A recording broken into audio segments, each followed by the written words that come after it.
জুলাই সনদের সুপারিশ নিয়ে ঐকমত্য কমিশন জাতির সঙ্গে প্রতারণা করেছে বলে বিএনপির অভিযোগের জবাবে কমিশনের সদস্য ডক্টর বদিউল আলম মজুমদার বলেছেন, সত্য একদিন বেরিয়ে আসবে। জুলাই সনদের আদেশে প্রধান উপদেষ্টাকেই সই করতে এনসিপির দাবি নিয়েও বিশেষজ্ঞ আইনজীবীদের মধ্যে রয়েছে ভিন্ন মত। বিস্তারিত জানাচ্ছেন জাবেদ আখতার। আওয়ামী লীগ সরকারের পতনের পর বাংলাদেশে বিভিন্ন ক্ষেত্রে সংস্কারের জন্য জুলাই সনদ বাস্তবায়নে জাতীয় ঐকমত্য কমিশনের সুপারিশ নিয়ে রাজনীতিতে ঐক্যের বদলে অনৈক্যের আশঙ্কা তৈরি হয়েছে। গত মঙ্গলবার কমিশন তাদের সুপারিশ অন্তর্বর্তী সরকারের প্রধান উপদেষ্টার কাছে জমা দেওয়ার পর বিএনপির পক্ষ থেকে প্রতারণার অভিযোগ ওঠে। ঐকমত্য কমিশনের প্রস্তাব এবং সুপারিশ একপেশে প্রহসনমূলক এবং জাতির সঙ্গে প্রতারণা। আরএফএল অডিটর, বাঁকা হয় না, ফাঁকা হয় না, আর ভাঙা এক কথায় অসম্ভব।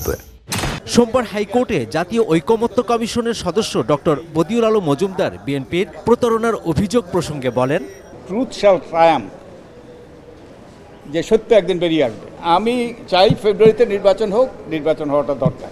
সুপ্রিম কোর্টের আইনজীবী ডক্টর শাহদিন মালিক বলেন, জাতীয় নির্বাচনের আগে গণভোটের সুযোগ নেই। অতএব আগে সংসদ নির্বাচন হয়ে তাড়াতাড়ি, তারপর সংসদ যদি পাশ করে মনে করে এটা গণভোটে দেওয়া দরকার, তখন এটা গণভোটে যাবে। আর এই 48টা প্রস্তাবের উপরে গণভোট মানুষ কেমন করে বুঝে হ্যাঁ না বলবে, এটা তো সম্পূর্ণ অবাস্তব একটা প্রস্তাব।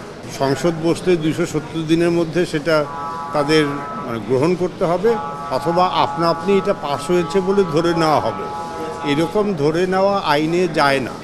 আপনি সংসদকে একটা জিনিস পক্ষে বা বিপক্ষে বলতে বা সিদ্ধান্ত নিতে বাধ্য করলে সংসদ আর সার্বভৌম থাকে না। জুলাই সনদের আদেশ অবশ্যই প্রধান উপদেষ্টা ডক্টর মোহাম্মদ ইউনূসকেই জারি করতে হবে।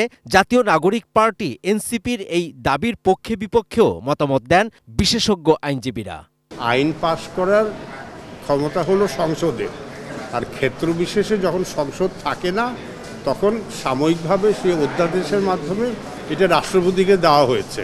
নির্বাহী বিভাগে প্রধান বা প্রধানমন্ত্রী বা প্রধান উপদেষ্টা কখনো আইন পাশ করতে পারেন। তবে আমি মনে করি এটা সরকার প্রধানও জারি করতে পারেন। না, সরকার প্রধান জারি করতে না চাইলে রাষ্ট্রপতি করতে পারেন। দুভাবে এটাকে আইনগতভাবে সমর্থন করা সম্ভব।